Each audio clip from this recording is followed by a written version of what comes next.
A Guerra Fria foi um conflito político causado pela rivalidade de ideias entre os Estados Unidos da América e a União das Repúblicas Socialistas Soviéticas, após a Segunda Guerra Mundial, entre 1947 e 1991. O estopim para esta guerra foi o discurso de Truman, presidente dos Estados Unidos, realizado em 1947, no Congresso americano. Ele queria evitar o avanço comunista na Europa, já que sabia que a Europa pós-guerra seria um ótimo local para implantar o capitalismo usado nos Estados Unidos e assim a economia de seu país cresceria. Assim iniciaram as disputas e conflitos pela divisão do mundo. Os dois países buscavam conquistar novos territórios sob seu domínio e estabelecer uma nova hegemonia mundial, se tornando um Estado soberano. Alguns acontecimentos da Guerra Fria foram a Revolução Chinesa, a queda do Muro de Berlim, a corrida espacial, a Guerra da Coreia e a crise dos mísseis de Cuba. A Guerra Fria levava esse nome porque não houve verdadeiramente uma guerra. Não houve conflito direto de fogo entre os dois países, dada a inviabilidade de vitória em uma batalha nuclear.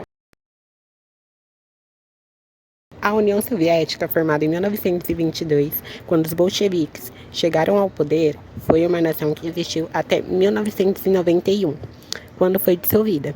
Chamada de União das Repúblicas Socialistas Soviéticas, URSS, era uma nação socialista que surgiu como resultado direto da Revolução Russa de 1917. Era formada por 15 nações diferentes, como Rússia, Ucrânia, Belarus, Letônia e entre outros. Lenin assumiu o poder da Rússia já em 1917 e esteve oficialmente no poder da União Soviética até 1924. Após a morte de Lenin, Stalin teve uma ascensão ao poder e marcou o início de um regime totalmente autoritário. A coletivização de terras na União Soviética começou em 1932. Era um processo onde as propriedades privadas passavam a ser propriedades do Estado, e a função dos camponeses era de alcançar as metas de produção estabelecidas. As terras tomadas eram transformadas em fazendas coletivas e tudo que existia nelas, como ferramentas, sementes e o gado, pertenciam ao Estado. A tomada de terras gerou resistência, principalmente dos camponeses ricos, os kulaks. Essa resistência foi tão grande que só na Ucrânia foram registrados quase 1 milhão de atos contrários em apenas um ano. Essa ação de Stalin tinha a intenção de acabar com a classe camponesa, e quanto mais resistiam, piores eram as ações do Estado. Medidas como colocá-los para trabalhar em terras inferiores, transferi-los para locais longe de suas casas, ou enviá-los para campos de trabalho forçado, foram ficando cada vez mais comuns nessa época. Mais de 1,7 milhões de kulaks foram deportados de suas terras, viveram em condições precárias e passaram fome, o que acabou matando mais de 4 milhões de pessoas e ficou conhecido como Holodomor. Em alguns locais, a fome foi uma medida imposta pelo Estado para enfraquecer os camponeses, assim evitando que fossem contra as medidas de Stalin. O Holodomor acabou gradualmente, e muito se deve à denúncia de Gareth Jones, em 1933. Os efeitos a longo prazo que o Holodomor causou nas pessoas totalizou mais de 10 milhões de mortes até o ano de 1937. A economia planificada é um modelo em que o governo central ou uma autoridade central determina a produção e a alocação de recursos em toda a economia. A União Soviética era baseada em um sistema de planejamento centralizado, onde o governo controlava a produção e a alocação de recursos. Vantagens desse modelo incluíam a capacidade de direcionar recursos para setores considerados prioritários, como infraestrutura e indústria pesada, sem depender das forças do mercado. Além disso, teoricamente, poderia haver um melhor controle da distribuição de renda e riqueza.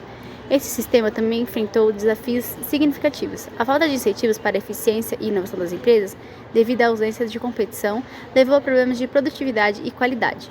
A burocracia e a falta de flexibilidade para se adaptar às mudanças no mercado global foram obstáculos importantes. Para a gestão empresarial, as implicações incluíam uma ênfase na execução das metas estabelecidas pelo Plano Central, em detrimento da capacidade de resposta do mercado e da busca pela eficiência operacional através da competição.